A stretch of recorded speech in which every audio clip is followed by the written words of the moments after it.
Olá, estamos ao vivo. Boa noite. Estamos ao vivo, esperando o pessoal entrar na nossa live. Boa noite, Kelly. Boa noite, Dani. Gusta Aragão, Noara, Hanner. Tudo bom, gente? Tô esperando o meu convidado, o Gustavo. Vamos ver se ele tá por aqui. Ainda não vi ele entrar. Deixa eu ver aqui se... Não, ele ainda não entrou.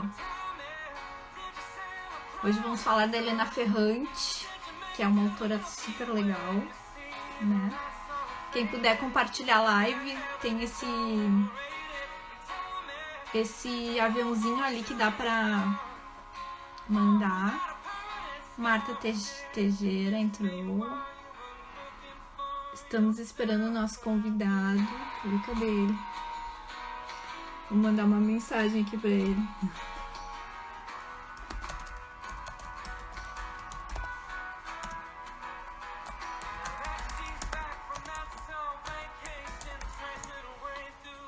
Botei uma musiquinha enquanto o pessoal vai entrando. Esperando o nosso convidado. Ah, agora ele chegou. Oi, Gustavo. Vou te chamar aqui. Deixa eu ver se eu consigo. Aqui.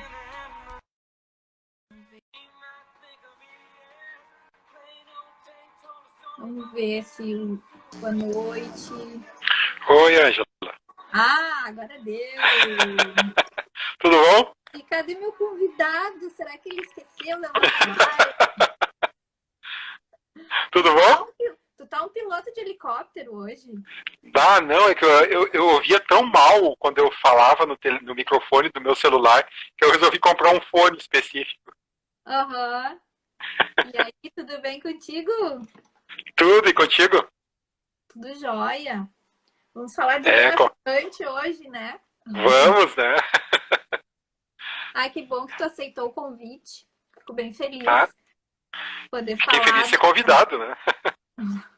Poder falar dessa autora que eu gosto muito e também gosto muito de te ouvir, né? Porque tu sempre traz várias coisas novas pra gente aprender, assim. Então, eu gosto muito de te ouvir. Que bom poder te ter aqui na nossa live. Uhum. Né?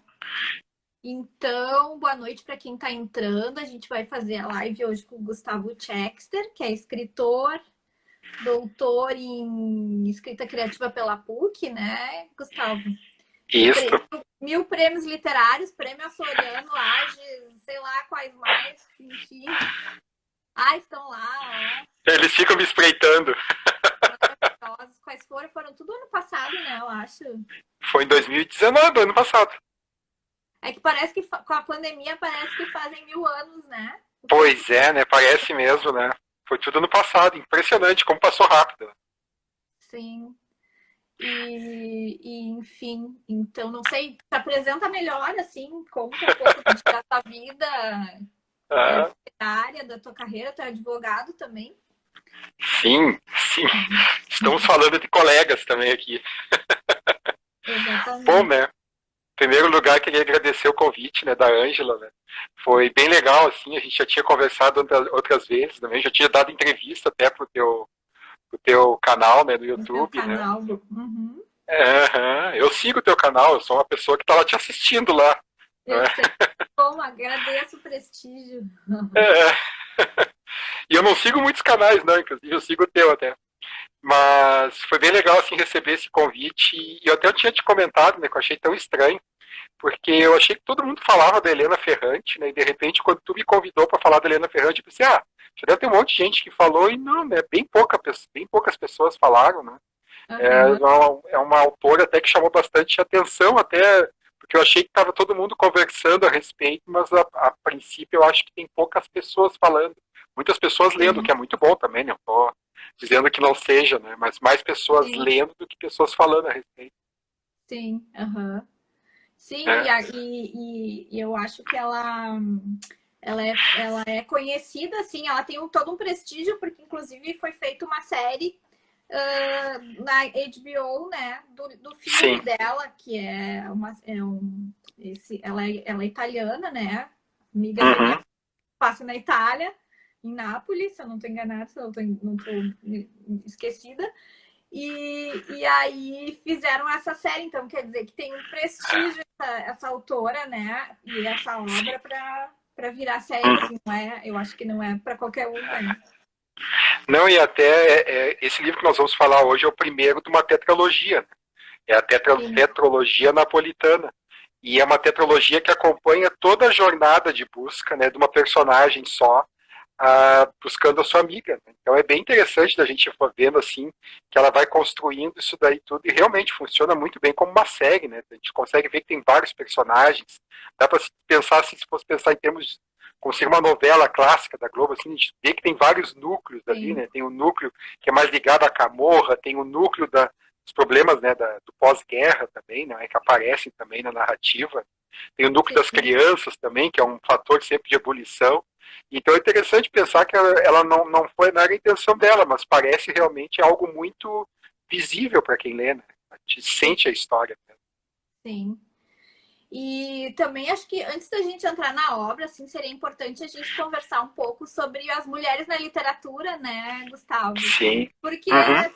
teve muitos e muitos séculos sem mulheres, quase uma ou outra, né, que se É. sobressaíram. Muitas usavam pseudônimos. Tu quer falar um pouquinho disso? Sim, sabe, Angela, que é interessante, se a gente for pensar, na realidade a literatura ela já nasce com as mulheres. Né?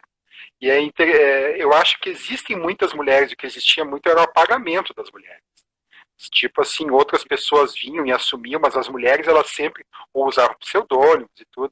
Mas as mulheres elas sempre tiveram, não sei se tu tens noção disso, mas a primeira pessoa que assinou uma obra na história do mundo foi uma mulher, não é? Ah, é? 2.300 anos antes de Cristo. Uma Olha. princesa que também era uma poeta e que também era uma sacerdotisa. Isso aí lá na época, acho que era na Assíria ou na Acádia, não estou me lembrando direito, o nome dela era Enhenhana. E ela foi a primeira pessoa, tu vê hoje que a gente olha os livros assim nas capas, e dá para nós traçar um paralelo entre ela e a Helena Ferrante, né? Uhum. Que ela foi a primeira mulher que pegou e pensou o seguinte: eu quero botar o meu nome, dizer que eu sou a autora desse livro. Isso aí é muito legal, muito bem contado naquela série Cosmos. Quando fala o Carl Sagan, quando fala a respeito de livros, ele conta a história dessa mulher, é muito interessante, porque a mulher simplesmente um dia ela pensou, não, eu não quero que a minha obra se apague, eu quero que a minha obra seja minha. E ela colocou, é uma coisa super simples, colocou o nome dela na frente. E quando a gente vai ver Uhum. hoje, uma Helena Ferrante coloca o nome, mas não existe a pessoa. Então, naquela época, ela colocou o nome para existir como pessoa, tanto que, por incrível que pareça, a obra dela sobreviveu até os tempos atuais. Então, são 4.000 anos, 4.320 anos, não é que ela já está por aí, não é? Então, só para Uhum. ter uma ideia, né? A literatura já nasce através de uma mulher. Mas depois a gente vai olhando outras coisas assim, tipo, se a gente for pensar, por exemplo, a representação clássica da literatura é a Scheherazade, né, das Mil e Uma Noites, né? A mulher que conta a história que nunca termina, a história que Sim. engata na história, que engata na história, e é a literatura, né? Um livro engata no outro livro, engata no outro livro, e as histórias vão andando assim, né? Então é muito legal da gente pensar isso daí, que nós pertencemos a uma linhagem de mulheres que escrevem e que a gente não escuta nunca falar a respeito delas. E a gente pode Sim. olhar, até quando tu me convidaste, tu me falou assim, vamos falar a respeito do texto da Virginia Woolf, né? Um teto Uhum. todo seu, né? E um teto todo seu é um texto ótimo, eu acho assim ele muito legal, Eu muito adoro. importante tudo. Mas nesse texto aí eu até disse assim, eu me sinto bem incomodado de falar, porque é uma coisa que eu acho que as mulheres entendem melhor do que um homem falando, não é? Porque a Virginia Woolf ela fala a respeito do que precisa para uma mulher escrever, né? Precisa para uma mulher escrever, ela ter um teto em cima da sua cabeça e um rendimento que permita que ela viva com uma certa dignidade. Que são duas coisas que valem também para qualquer tipo de escritor. Né? O cara quer escrever, ele tem que Sim. ter um teto. Mas eu sempre interpretei isso aí muito, ter um teto, como se fosse também ter um espaço de criação. Ter uma Uhum. mesa, ter um local que tu diga o seguinte, ter um espaço até de tempo também, né? Dentro do meu dia eu tenho aqueles 10, 15 minutos que eu só vou ficar escrevendo. Mas a Uhum. Virginia Woolf, ela fala até, Eu não me lembro se é nesse texto que eu estou citando de cabeça. Ela fala a respeito da história da irmã do Shakespeare, que é Aham. muito interessante da gente ir É, olhar, né? tem É nesse nesse livro. texto também. Aham. Tá, tem no livro, mas não é o mesmo texto, eu acho, né? Ah, pode ser que tenha outro. É que no teto, um teto todo seu, ela comenta Aham. que se Shakespeare tivesse uma irmã, se ela Sim. ia ter o mesmo sucesso, porque Aham. as mulheres naquela época não iam para a universidade, né? Ela está falando que tem muitas Sim. diferenças que não permitiriam que a mulher tivesse Aham. sucesso, né? Se ela fosse para o teatro, não iam deixar ela atuar, porque eram os homens que atuavam como atores, né? No caso. É. Então, Não, e ainda tinha um agravante, ainda que ela ia ter, no caso, a família para cuidar, os filhos para gerenciar, a casa para cuidar, quando é que ela ia conseguir escrever a irmã do Shakespeare? Mesmo que ela tivesse mais talento que o Shakespeare, ela não apareceria nunca para o mundo, nunca saberia. Nós podemos pensar em quantas irmãs do Shakespeare existem, né, no mundo, não só na literatura, né, mas em todas as áreas, assim, né? sim, exato. E Uhum. até assim, teve uma época, até eu tinha dado aquele curso, né, de literatura inglesa escrita por mulheres. Né? Até eu tô vendo que tem um pessoal aqui que frequentou o curso, até eu mando um abraço para eles aqui. Ah, legal. Mas a gente falava muito a respeito, assim, as mulheres, elas deram origem à literatura gótica, por exemplo. Por quê? Elas ficavam presas em casa depois do casamento lá na Inglaterra, ficavam presas num lugar, e é o que acontecia, elas escreviam, elas exacerbavam tudo que elas sentiam através de fantasmas, de castelos, tudo isso daí elas tinham tudo como uma representação da vida delas. E a gente Uhum. vê, por exemplo, as irmãs Brontë. As irmãs Brontë, elas escreveram com pseudônimo masculino, porque a única chance que uma mulher tinha de ser lançada era através de um pseudônimo masculino, né? E, Sim, inclusive, até na época existia toda uma. É muito interessante quando a gente pensa nisso aí, né? Porque a Helena Ferrante passa pelos mesmos dilemas, no final das contas. Nós estamos com um monte de anos nos separando, mas ela passa pelos mesmos dilemas. sim, Por ela é nossa exemplo, contemporânea, né? Então, é muito interessante porque parece que as coisas não se atualizaram tanto, né? uhum. Quando as irmãs Brontë lançaram os livros delas, lançaram com um intervalo de tempo, não é? Um intervalo relativo de tempo, assim, a Anne Brontë, ela lançou o Tenente Will Hall, mas ela foi quem lançou por último, ela era a caçula, né? Mas teve também, eu sempre confundo, acho que a Emily Brontë, eu sempre confundo as duas. A Emily Brontë Uhum. lançou o Morro dos Ventos Uivantes, né?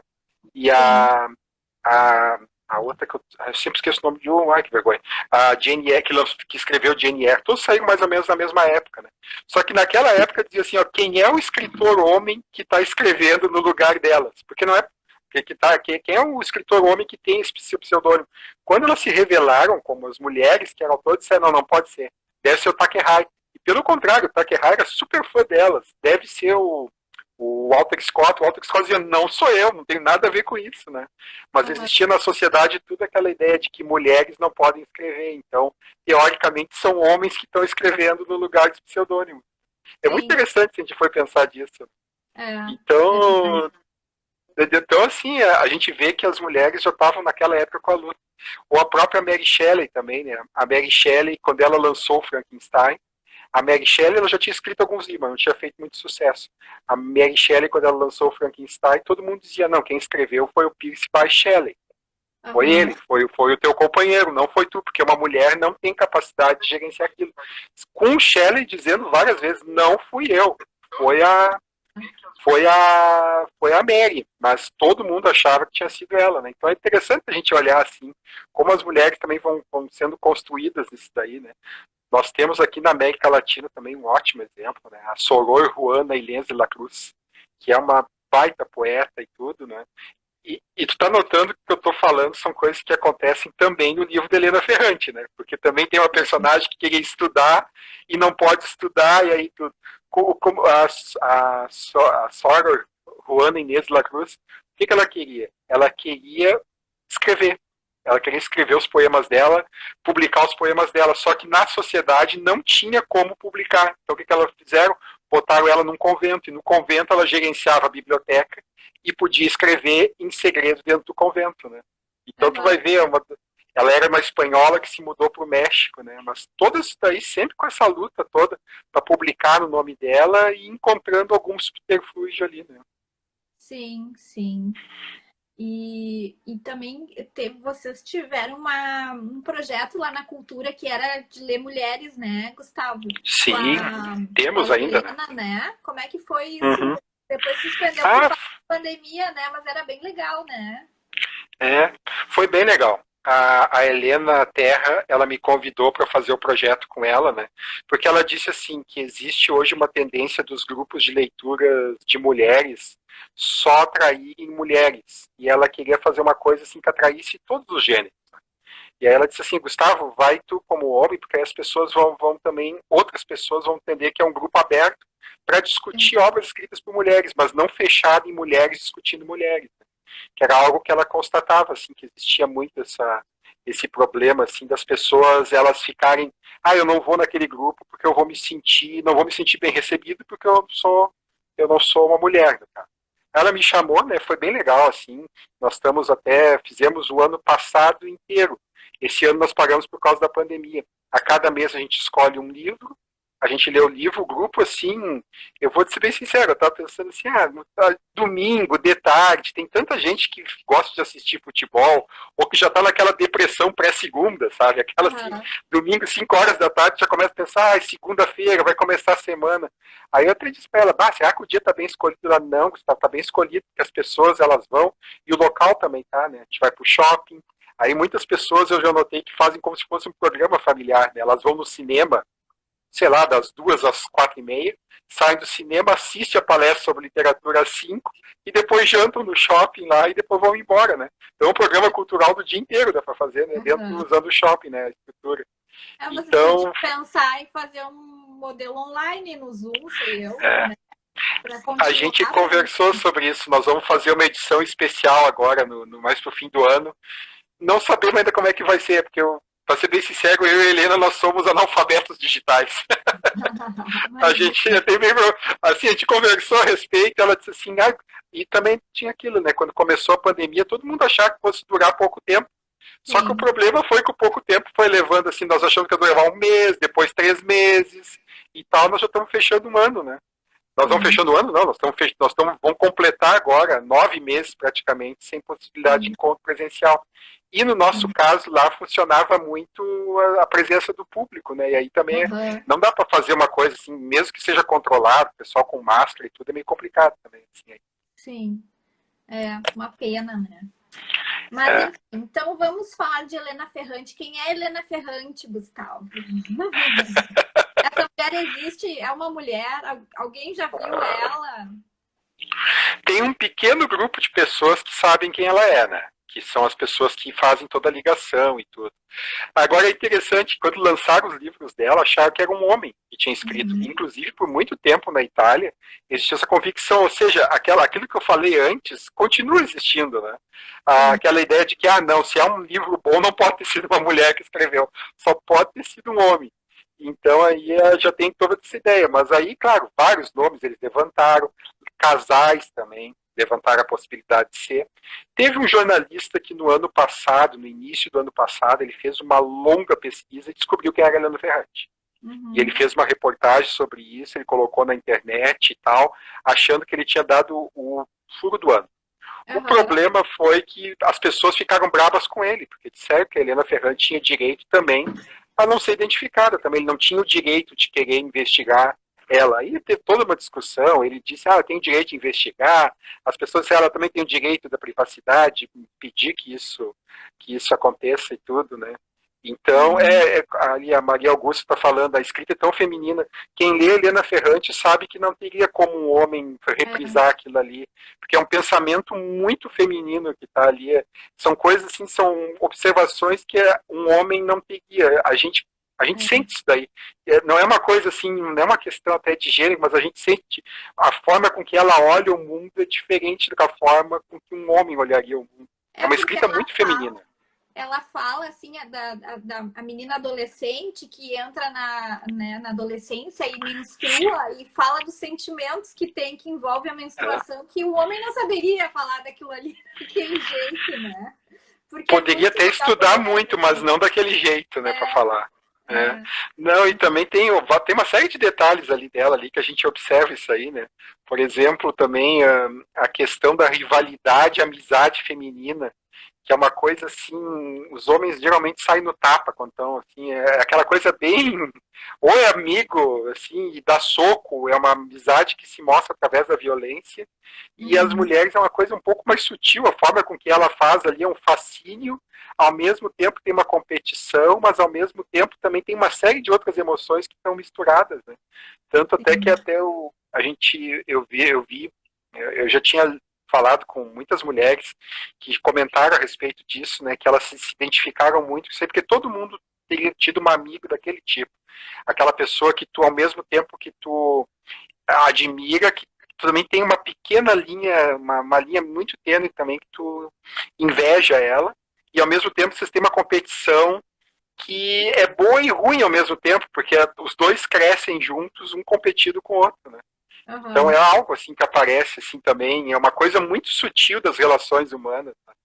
Então é uma Sim. coisa, eu vou te dizer, a Helena Ferrante hoje a gente pode dizer que a gente não sabe quem ela é, mas eu tenho uma pergunta para ti. Importa saber quem ela é?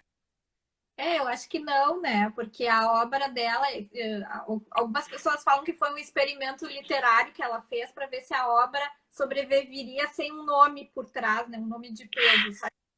Ela já provou que sim, né? E Helena Ferrante virou um nome de peso, independentemente de quem seja ela, né? Isso que é É. interessante, assim. Então, É porque eu vou dizer uma coisa, assim, existe uma teoria dentro uma teoria literária, que foi o Roland Barthes que falou, mas o Foucault também falou muito dela, que é a teoria da morte do autor. Quando a gente compra um livro, a gente também compra o nome do autor que está na capa, né?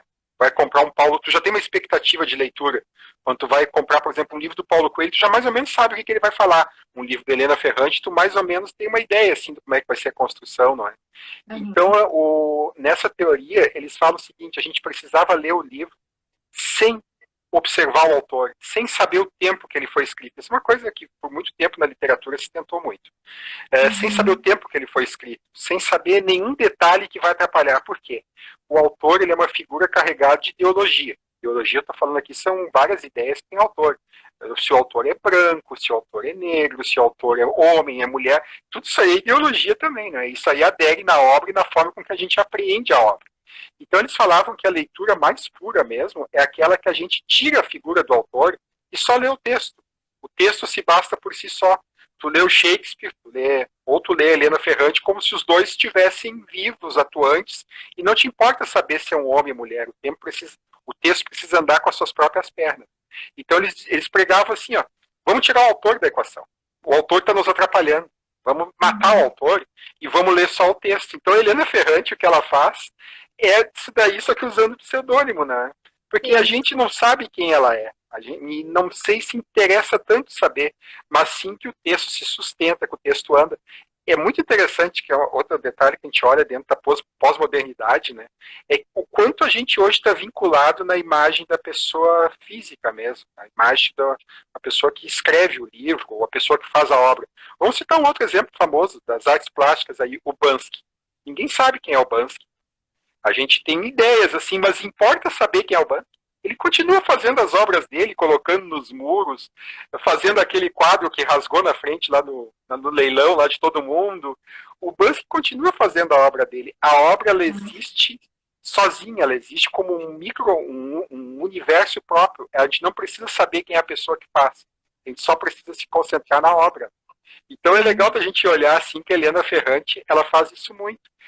Na hora que ela não diz quem ela diz o seguinte: vocês leiam meu texto, sim, entrem dentro da história, entendam a história, o autor não importa. Então aí não tem essas coisas assim de fama, de reconhecimento, tudo isso realmente em um certo nível acaba atrapalhando a escrita, né? Eu até Uhum. tenho uma história engraçada sobre isso, da morte do autor, que aconteceu agora, acho que faz uns 2, 3 anos atrás. Eu estava num evento de literatura, né? Eu estava falando a respeito do meu livro, do Não Há Amanhã. E aí um professor na plateia levantou a mão e disse o seguinte: eu queria te elogiar pelo uso que tu fez da teoria da morte do autor, porque aqui observando o teu livro tu não colocaste uma foto tua, Tu não colocaste nem a tua biografia. Eu não sabia quem tu era. Eu tive que pegar o nome e ir na internet para procurar, porque isso daí é um modelo que o livro se basta por si só. E eu te juro, Ângela, minha primeira reação foi pegar o livro, olhar a orelha e dizer o seguinte: cara, esqueci uma coisa. Foi a minha biografia. E o pior, depois que eu liguei pro João, né, o editor nos dava risada. Cara, a gente tá tão empolgado de lançar o livro que a gente esqueceu de botar a biografia, esses detalhes, foto. O livro simplesmente, para quem não me conhece, o livro caiu do céu e disseram o seguinte: isso é um livro, não é? Então é interessante que a gente faça também isso aí até sem querer. Talvez, se tu falaste da Helena Ferrante, tem esse detalhe. A Helena Ferrante talvez tenha começado a pensar o seguinte: vou fazer um experimento. Agora não, agora já virou uma estratégia literária de ignorem o autor e foquem na história. Interessante que ela tem até um livro que é de entrevistas, né? Porque ela responde por escrito as entrevistas. Acho que é Franco Malha, um negócio assim. E daí ela vai falando sobre os personagens, ela vai respondendo tudo ali, explicando a obra, falando dela, né? Que na verdade ela também virou um personagem, porque a gente não sabe, né? Então ela criou ela mesma e daí ela fala ali, vai respondendo. Então, né? Deu certo. Enfim. Nesse livro tem um detalhe tem uma hora muito legal, que ela dá uma resposta muito curta, que o entrevistador pergunta assim: mas tu não tem vontade de te identificar como autora da história? Ela diz o seguinte: não, meu dever é escrever a história. O resto é com vocês. E é verdade, né? Se for pensar a obra literária mesmo, o dever nosso é contar uma história, não é ficar pensando o que eu vou ganhar, vou ter visibilidade, como é que eu vou divulgar, vou ir em entrevista. Não. Ela diz o seguinte: meu dever só era escrever a história. Isso aí eu fiz. E fez muito bem. E falando do Amiga Genial, né? Eu achei super bom aquele início, né? Porque ela abre o livro, não é spoiler, porque a primeira coisa que acontece no livro é que a amiga, a Lila, some, desaparece. Já eram adultas, né? Elas já eram adultas. E daí ela desaparece, e daí fica aquele mistério, e aí ela... então eu vou começar a contar a nossa história. Daí ela começa a escrever. Então a história é vista pelo olhar da amiga, que é a Helena, né? A Leno. E eu acho muito legal essa abertura, assim. E eu só li o primeiro, só que agora eu vou ter que ler os outros 3 para saber o que vai acontecer, né? Se a avó vai aparecer. Eu não vou dar spoiler. Mas os títulos já dão uma boa ideia do que vai acontecer, né? Sim. Agora, a Kelly perguntou ali: tu acha que pode ser uma estratégia de marketing? Eu acho que sim, mas eu acho que, como toda boa estratégia de marketing, não começou como marketing. O marketing veio depois, veio correndo depois. Não é? Porque eu acho que ela começou de um jeito: não vou me identificar, vou só experimentar. E quando viu que está funcionando, virou parte realmente do fascínio da obra. Virou parte do a gente não saber qual é a voz que está nos falando. Mas eu volto a dizer, eu ainda acho assim que para mim isso é uma completa, é uma vontade que nós temos de ter controle sobre o livro, mas eu acho mais interessante quando a gente se embebeda tanto da história, que parece que nós somos o autor, parece que nós somos personagens, porque aí tu rompe os teus limites físicos, não é? Tu rompe a ideia de que tu existe aqui e o livro está ali porque tem um autor. Não, eu sou também autor, eu sou também o personagem do livro, né? Eu também sou o autor do livro. Porque se não é ninguém, é todo mundo. Agora, tu falaste aí desculpa, o que tu tinha falado? Tu tinha falado uma coisa interessante até. Do início. Do início. Não é? Isso. O início eu também gosto bastante dele, porque o início tem um jogo que ela faz que é muito inteligente. A literatura também funciona como memória, não é? A literatura tem um jogo assim, que ela é memória. Inclusive, até na acepção original do termo literatura, os gregos tinham ela como um pharmakon. Eu acho isso muito interessante. Isso aí aparece no Sócrates. A literatura, pharmakon. Pharmakon, que nem a gente via nas farmácias, né, com PH no passado, pharmakon ele tem um duplo sentido. Ela é tanto veneno quanto também é remédio. Então pode ter esse duplo sentido. A literatura, por Sócrates, era isso. Por que veneno ou remédio? Porque ela é um remédio para a memória. Ela faz com que a gente lembre das coisas. Não é? Quando tu escreve algo, daqui a 10 anos tu vai ler, tu vai lembrar como é que tu era 10 anos atrás. Mas por que ela é também isso daí, ela é um veneno. Ela é um veneno para a imaginação. Porque quando tu escreve uma história, tu tranca essa história dentro de uma forma só. Tu nunca mais vai poder outra pessoa contar aquela história. Porque no passado os contadores de história sentavam ao redor, vamos pensar no Homero, sentavam o Homero, se existia o Homero. O Homero, ele chegava e ele contava a história da Guerra de Troia, ele ia agregando várias histórias que ele ouviu, até o ponto do Homero ter desaparecido também como autor, outro autor que desapareceu no tempo. Desapareceu, a gente não sabe nem se ele existe ou se era um conjunto de pessoas. Os aedos que andavam entre as cidades lá, estado da Grécia. Mas aí o que acontece? Se a gente for pensar nisso daí, cada vez que ele contava a história, a imaginação tinha que ir além, então a história nunca acabava. Então Sócrates dizia que a literatura se tem esse duplo efeito, ou ela é memória, no caso ela preserva a memória de um tempo, ou ela mata a imaginação. Então tem esses dois lados. E o que ela faz ali é que o seguinte, eu não tenho nenhum detalhe da minha amiga. Não, ela não consegue explicar por qual motivo ela perdeu tudo da amiga. Ela diz o seguinte, então eu vou fazer o seguinte, eu vou escrever para lembrar como é que ela era. Eu vou usar a minha escrita como uma forma de trazer ela à vida. E é o que ela faz. Né? É muito interessante esse começo, esse jogo que ela faz. Para não apagar, né? Porque a Lila levou tudo, tirou tudo dos armários e inclusive recortou ela mesma das fotos, né? Sim. E aí tu fica curioso por que ela teve essa reação, né? De apagamento, né? De cancelamento, já que tá na moda.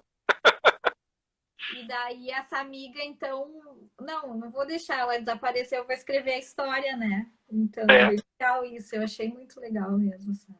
Não, e fecha muito bem com o resto, né, da tetralogia, porque tu observa assim no início que a personagem ela parece meio cortante, a forma com que ela fala com o filho, não é? Ela parece meio brusca, ela parece meio irritada com a amiga, não é?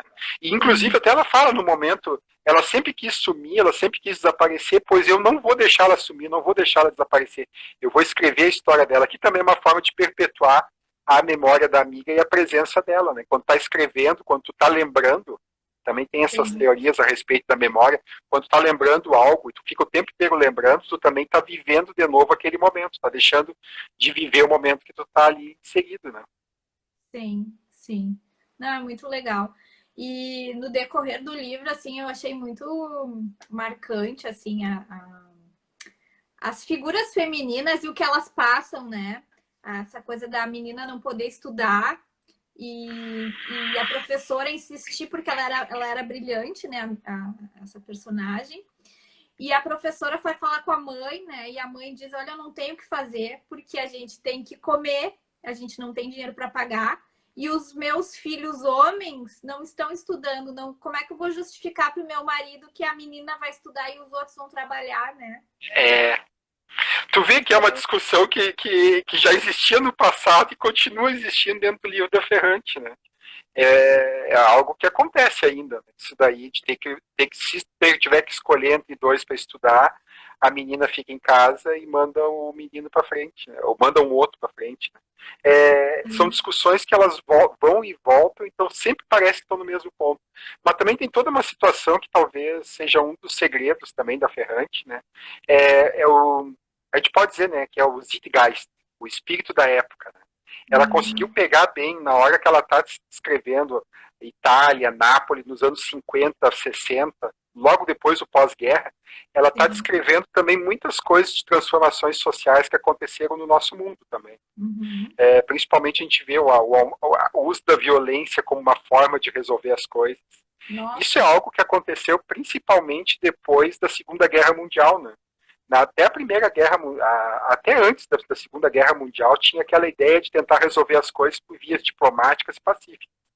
Depois da Segunda Guerra Mundial, começou o século da violência, que o Hobsbawm fala, que também começou aquela ideia de que assim as coisas já não eram mais...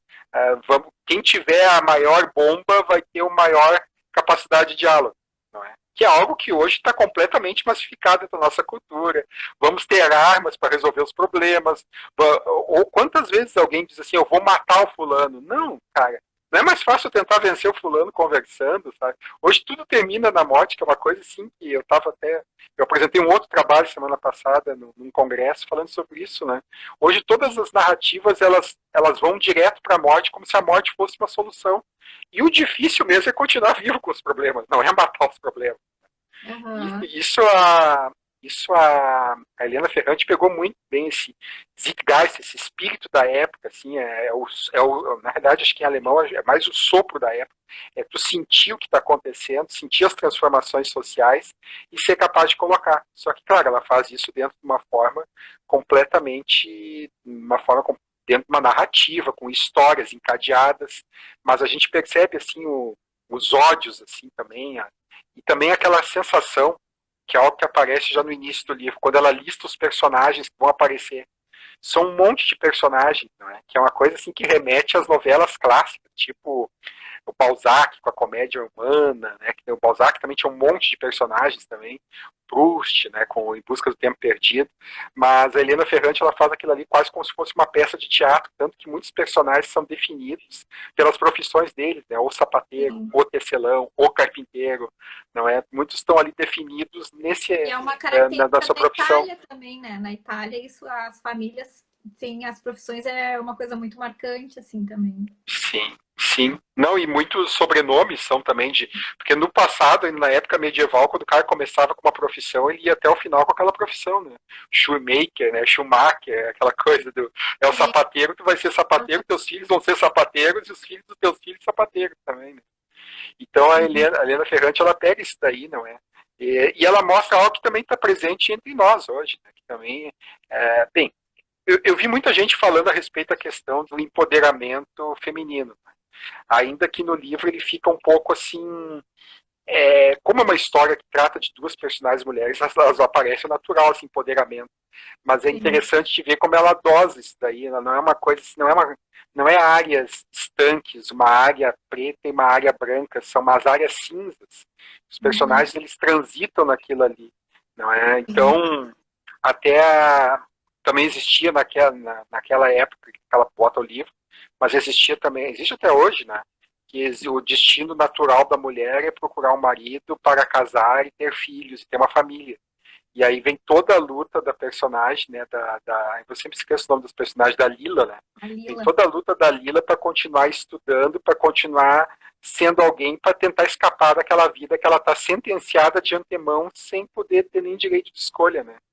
Sim. Então é uma coisa bonita assim de se ver assim como a Helena Ferrante consegue colocar esses dramas dentro de uma trama muito bem contada. Né? E é curioso, assim, que, tipo, a Lila que consegue o casamento, ela é aplaudida pelas famílias, né? Porque é aquilo ali Sim. que se espera. E a outra, que é a aluna brilhante, que passa em tudo com 10 e tal, tipo, aquilo ali, isso é bobagem, né? A outra é que, Uhum. uau, né? Cumpriu seu papel de Sim. mulher. Então esse contraste, assim, que ela coloca muito bem, que chama bem atenção, né? Mas isso daí existe direto, né? Ainda Sim, continua sim. existindo, né? Não, é dos nossos Não, dias. é algo assim completamente É, atual, não é? Tipo assim, olha com quem tu vai casar, tem que. Bem, isso aí tá tudo dentro da nossa cultura, né? E que também passa uma visão da sociedade bem complicada, assim, porque a mulher acaba de vez em quando casando não por amor, mas porque a sociedade quis que ela casasse com aquela outra pessoa, né? E aí dá uma exato. série de outros problemas. Sim, Mas quando a Helena Ferrante também coloca essa lista no início, ela também está falando uma frase também, ela também está mais ou menos deixando implícito que a vida é um grande teatro, né? Que existem várias pessoas fazendo vários papéis e acontece de ter aquela coincidência que na nossa vida nós somos o ator principal da nossa vida, né? Mas existe uma série de coadjuvantes que estão ao nosso redor, que eles também são atores principais dentro das vidas deles e que nós somos coadjuvantes nessas outras vidas, né? Então tem esse detalhe todo. Então ela vê assim, não é uma quantidade de personagens grande para ter um controle total da narrativa, mas são todos personagens que tu consegue visualizar claramente que eles estão cada um dentro da sua bolha, na sua esfera de atuação, eles têm uma importância dentro do grupo deles. Né? Agora, em compensação, em outros lugares, como nós estamos contando a história, não é das duas meninas que estão crescendo, aí são só elas. Mas é interessante quando a gente olha assim, que são muitos. Cada um deles tem uma forma de ser um personagem principal. Mas a Helena Ferrante escolheu contar a história das duas meninas, que para mim até era a história mais complicada de contar, porque tem muitas camadas, muitas sim, nuances. sim. E é o olhar da que tá escrevendo a história, né? Que daí tu fica pensando, será que a história foi mesmo assim, né? Será que a Lila era desse jeito? Porque é um olhar meio de Sim, amor e ódio, assim, que ela tem, né? Meio sim. de competição e ao mesmo tempo ela não consegue se desvencilhar daquilo. É meio uma relação meio tóxica para ela, né? É, E... desde o início, né, ela entra nas confusões porque a Lila entra e empurra ela para dentro, né? É. Empurra não, porque ela vai junto, ela vai com medo, mas vai, aquela coisa, né? Agora, tu falaste também uma coisa que é muito importante dentro do livro, né, que é uma narrativa em primeira pessoa. E a gente está vendo tudo pela ótica de alguém que está tentando reconstruir uma pessoa através das histórias dela. E aí tem uma coisa muito legal que a gente pode pensar em termos de literatura, né? Que a Nancy Wilson, que ela é uma teórica americana, ela diz que o ser humano, ele é o que nos caracteriza como espécie não é propriamente o fato da gente ser inteligente, da gente, sei lá, usar os polegares e tudo. O que nos caracteriza como espécie é que nós somos uma espécie fabuladora, nós contamos histórias. Não é? E o fato de nós contar histórias, o que é contar história? O que, a gente lembra realmente as pessoas ou a gente lembra a história que as pessoas têm? Quando eu lembro, por exemplo, das pessoas que faleceram, eu estou lembrando a pessoa, estou lembrando as histórias que a pessoa viveu comigo, não é? Ou estou Uhum. lembrando de outras coisas. Então, assim, quando a Helena Ferrante ela coloca dentro do livro que a personagem vai ser construída pela memória e pelo olhar de uma, ela também está recuperando todas as histórias que estão vinculadas. Isso que são só as histórias que ela conhece, porque provavelmente a Lila teve muito mais histórias que a gente não tem nem noção do que aconteceram dentro Sim. do mundo dela, né? Então é muito legal quando a gente olha assim, que é uma narrativa em primeira pessoa, só que ela tá o tempo inteiro falando da outra, e também a gente chega um momento do livro que a gente começa a duvidar um pouquinho se tudo é verdade ali, ou se não é o olhar de alguém tão fascinado e tão próximo, que esse alguém tá vendo mais coisas do que realmente aconteceu. Será que a amiga genial é tão genial assim? Será Uhum. que a verdadeira genialidade não é dela, de quem está contando a história, de ver a Sim. genialidade no outro? A gente É. começa a ficar com essa dúvida. Até tem uma passagem no livro, né, que a Lila diz pra ela, não, tu não pode nunca parar de estudar porque tu é a minha amiga genial. Daí, tipo, opa, mas não era a Lila? Parecia o tempo inteiro que era a Lila, né? Mas aí depois... Exatamente, exatamente. Não, então as duas, assim, a gente acha que uma está falando da outra, mas talvez seja o contrário. Porque a Sim. narrativa em primeira pessoa tem isso. É um narrador não confiável, né? É um É. narrador que está embebido da história, que está tão imerso dentro dela, que ele pode estar nos mentindo tudo, inclusive até que ela não existe. Né? Tudo está Uhum. dentro disso daí. Ou que as situações não existiram daquela forma, ou ela pode estar também levantando a bola demais no caso da Lili, diminuindo a dela, porque é uma questão também que me chamaram a atenção, né? Que muitas pessoas ficaram bravas com a postura, no caso, passiva da Lenu, né? A Lenu é uma postura que, assim, ela só vê a genialidade da outra e é incapaz de ver em si mesma a Sim, genialidade.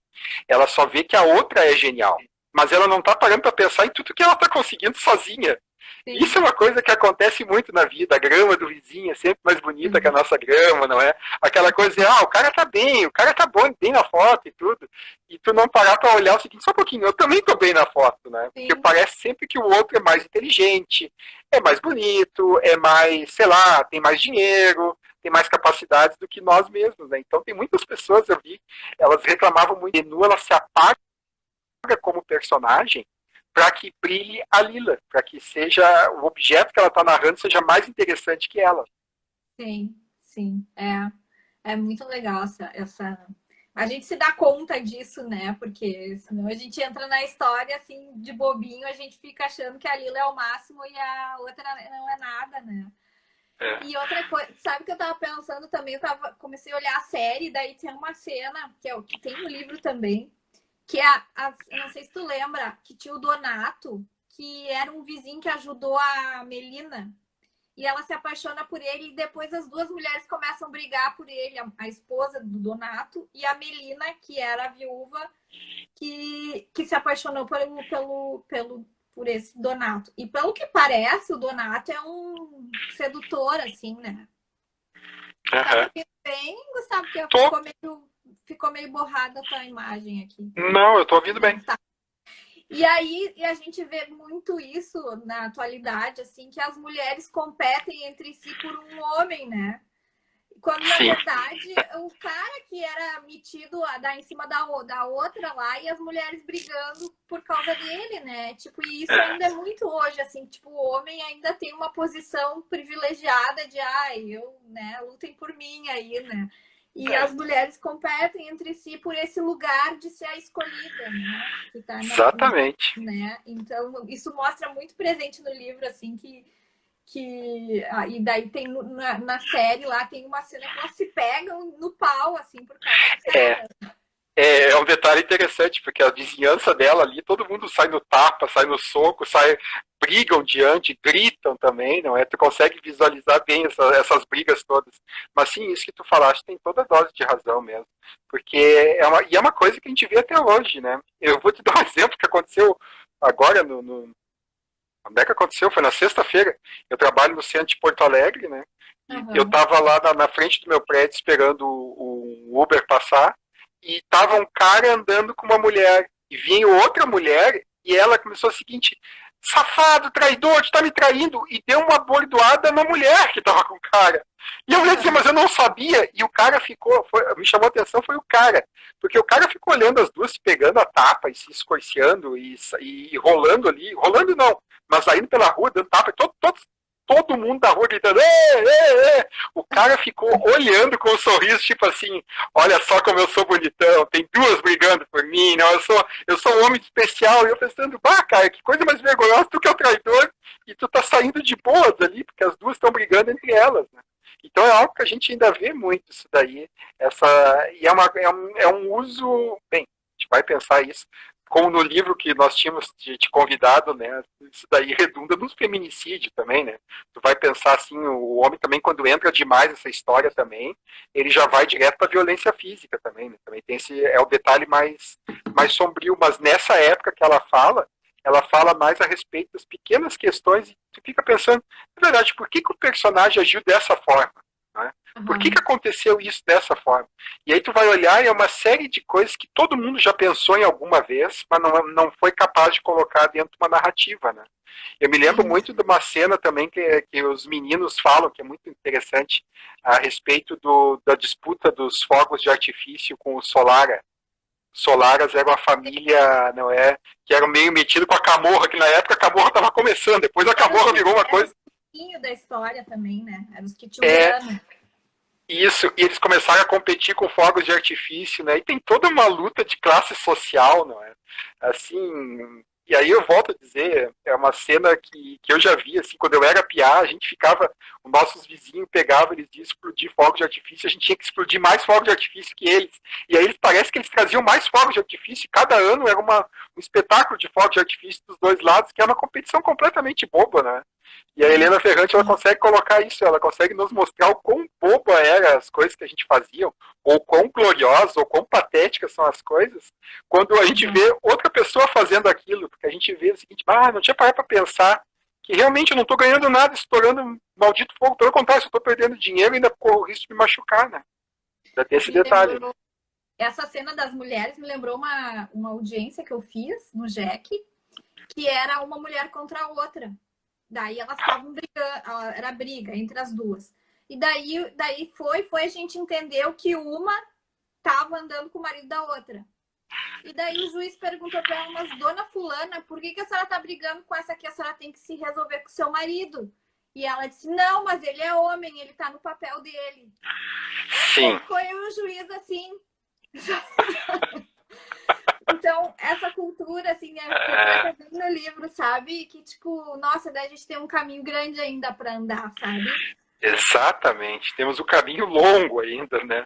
Como sociedade, como pessoas também. Porque é que tem muitas coisas, né, Angela, que são introjetadas. E acho que a Helena Ferrante, ela mostra isso aí para nós. Ela vai Sim. mostrando essas coisas, assim, essas pequenas coisas que a gente tem só para nós, que a gente não fala, porque isso aí é um pensamento. Essa história que tu falou é um pensamento que eu vejo de muita gente, assim, que o homem, ele é um ser animal instintivo. Ele não controla os instintos dele. O homem tem um instinto à reprodução, então quanto mais vezes ele encontrar mulheres para transar, é o papel dele, porque ele está espalhando a semente pelo mundo. Eu vejo isso direto também na minha vida. As pessoas chegando e eu pensando, cara, não é isso. Nenhum ser é um animal. Só é um animal se tu achar que ele tem esses instintos primitivos e tudo, mas na realidade tá muito do controle da pessoa, né? Sim, verdade. Bom, a gente tá com 10 minutos para acabar nossa live. Deixa eu dar uma olhada aqui se alguém tem alguma pergunta para fazer. A Maria Augusta disse que também teve a mesma sensação que a, que a Lila não era daquele jeito, né? Que a outra narrava. E que a Lenu não conseguia se ver. Sim. Eu ia só comentar uma história que eu me esqueci até de te falar antes, quando tu falaste das mulheres, né? Que é uma história que acho que pouca gente conhece. Quando a Jane Austen ela foi lançar Orgulho e Preconceito, ela mandou para várias editoras. Ela recebeu várias cartas de negação. Né? E teve um editor que pensou o seguinte, pô, Orgulho e Preconceito é um clássico. E teve um editor que pensou o seguinte, olha, eu até posso lançar esse livro, só que o que ele disse? Ele mandou uma carta, teve a petulância de mandar uma carta para ela, dizendo o seguinte, tu tem que eliminar metade dos personagens, tu tem que trocar o tom irônico aqui, tu tem que fazer não sei o quê. Praticamente ele escreveu outro livro, e foi o que ela respondeu de volta para ele. Ela disse o seguinte, meu caro senhor, toda aquela educação toda, né, em inglês, né, meu caro senhor, agradeço muito o recebimento, as suas sugestões, porque ele mandou sugestões para ela, um cano da literatura, né? Agradeço muito as suas sugestões, mas esses tipos de ideia que o senhor está dando, elas são tão boas, quem sabe o senhor não escreve um livro com elas? Porque eu não preciso nem escrever, o senhor já me mandou todas as dicas, né? Não preciso nem dizer, né? O cara nem lançou o livro, a Jane Austen lançou como ela queria, a Jane Austen até hoje é lida, o cara desapareceu no tempo, né? Mas só para te ter essa ideia, né? Que as mulheres ainda tinham que lutar com. Não, isso aqui é muito coisa de mulherzinha. Vamos tirar isso aqui e vamos botar tal cena, vamos botar tal coisa. Então, para as mulheres, a jornada é muito mais problemática do que para os homens. Sim, porque os assuntos que são tratados pelos escritores homens eram diferentes, né? Até então, as mulheres eram tratadas de um jeito superficial, não tinham sentimentos, né? E não tinham vontade, tinha uns eventos lá aconteciam com elas, né? Mas aí... Não, e aquela época ainda tinha as grandes narrativas de aventuras, né? Era o Walter Scott escrevendo Ivanhoé. Aí fica difícil para uma mulher, e a Jane Austen vou lançar Orgulho e Preconceito. E os editores me diziam, mas só um pouquinho, isso aqui é papinho de mulheres nas casas rurais da Inglaterra. Não é? Em compensação, Ivanhoé, que se passa no outro mundo, tem índios, tem luta, tem uma série de outras coisas, é bem diferente do que é. Então tem esse detalhe ainda. Sim. É difícil. A Helena colocou: o amor é tratado como um dever para a mulher. Verdade. Bom, é verdade, né? Hoje eu ainda estava lendo, né, que muitas pessoas consideram que quem criou o romantismo, no caso, quem criou o amor, teria sido o romantismo, né? O romantismo teria sido criado pelo Goethe, com os sofrimentos do jovem Werther. Mas, na realidade, o amor foi criado, por incrível que pareça, por uma rainha na Inglaterra. Né? Que depois eu até posso pegar o nome dela certo. Né? Ela que começou assim, ela ficou presa dentro de um castelo, ela pedia para as pessoas irem contar histórias em que gostavam de outras histórias, gostavam de outras pessoas. E era uma coisa completa, a gente fica pensando hoje, completamente natural. Mais ou menos natural. Né? Por exemplo, tu vai te relacionar com uma pessoa por quem tu ama, quem tem um sentimento. Mas naquela época era algo completamente inovador, porque eles estavam acostumados não, casamento por obrigação, casamento consanguíneo. Então, assim, para eles era, meu Deus, que novidade, nunca paramos para pensar, se eu gosto da pessoa, eu posso casar com a pessoa, não é? Então, o amor para as mulheres, que nem a Helena falou, ele vira uma obrigação, vira uma fonte também de escravidão, também dá para se dizer, e vira aquela coisa de, se tu não ama ele, tu vai acabar amando de qualquer jeito, vai acabar amando nem que seja por ficando junto, vai acabar pegando o gosto por ele, mesmo que ele não te ame, né? Aí vem aquela ideia que os homens, existe uma mulher para ter filhos e ter família, que é uma coisa completamente ainda um pensamento que me assusta, mas é atual, e existe a mulher que é para transar e ter prazer, que são duas mulheres diferentes, não dá para congregar na mesma mulher, que é algo completamente estranho de pensar. É muito... Nossa... Enfim, temos muito para caminhar e a literatura, graças a Deus, nos ajuda a pensar nessas questões, né? Trazer essas... Porque a literatura é o primeiro lugar da empatia, que a gente se coloca no lugar dos personagens e tem a oportunidade de estar deles e passar por aquilo ali e pensar, ah, mas eu não faria assim, eu faria assim, né? Daí a gente vai Sim. abrindo a cabeça. Eu É. quero te agradecer. Só um detalhe da Helena Ferrante, um último detalhe só, e que eu acho que isso é a verdadeira função da literatura. Ela gosta de contar história. Isso é uma coisa que eu sempre falo. Não adianta nada tu fazer literatura só com ideias, só defendendo causas, só fazer literatura assim, sem tu querer contar uma história humana, geralmente. Porque a literatura é isso aí que é o que faz. A Helena Ferrante, se tu for ver, é interessante a construção que ela usa, não é? Ela usa, são histórias centrais e dentro dela tem pequenas historinhas. E dentro desse livro de entrevistas que tu falaste, tem um momento muito legal, que ela fala a respeito do eu, o eu contar a história. Ela diz o seguinte, para mim, toda pessoa, um eu, é formado por um monte de outros que estão dentro dela. E eu acho que isso também tem um exercício de tolerância, não é? Como um homem lê a Helena Ferrante, ele vai entender melhor, eu entendi muita coisa melhor a respeito de muitas coisas que outras mulheres me falaram, né? Isso é um exercício que somente a literatura proporciona, muito mais até talvez do que a série na TV, do que um filme e tudo. A literatura dá um exercício de tu entrar na pele do outro, sentir e pensar como o outro. Né? É muito legal. Vamos tirar uma foto, Gustavo? Vamos? Pedir pro pessoal tirar também, eu vou tentar tirar aqui. Deixa eu ver se eu não tô muito um carão assim. E nos publiquem aí nos stories, nos marquem, né? Pra gente depois compartilhar.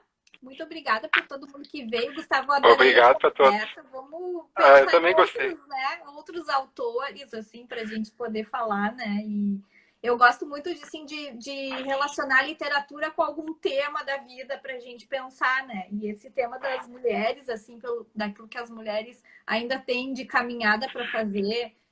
Eu tô vendo que a Betina tá aqui assistindo. A Betina entrelaça literatura e culinária. Olha, melhor curso que eu já fiz, Betina. Nossa, que show. Literatura e culinária, olha só que assunto rico para se tratar. É verdade. Nossa. Tinha que fazer umas lives cozinhando e falando de literatura. Olha a ideia, Betina. Gente, muito obrigada pela presença. Todo mundo que apareceu aí. Se quiserem mandar pergunta depois pro Gustavo, ele responde. Ó, eu já tô te botando na compromisso, Gustavo. Né? Semana que vem a gente não vai ter live porque é feriado, né? Feriado. E depois eu ainda vou ter que pensar um convidado. Podem mandar sugestões ou uma convidada, é um tema, que aí a gente vai pensar, porque semana que vem vamos dar uma pausa. Mas tu podia fazer uma live com o Gabriel sobre o Dia da Criança. Ah, é. Perguntando pra ele como é que é ser criança. É o aniversário dele ainda, ele só vai querer falar de melhor ainda. Ele faz dia 11 de outubro e eu disse pra ele, filho, se tu fosse fazer uma live com a mamãe, tu ia falar de quê? Ah, de games, né, mamãe? Que é só o que ele fala. Eu vou encerrar, então, porque eu tenho medo de perder a live antes que ela caia, daí eu não consigo salvar. É isso, quem não pode assistir tudo ou quiser assistir depois, daí vai estar salvo ali no meu IGTV. Beijo pra todo mundo, então. Obrigada, Gustavo. Tchau, obrigado pra todos. Até mais. Até mais.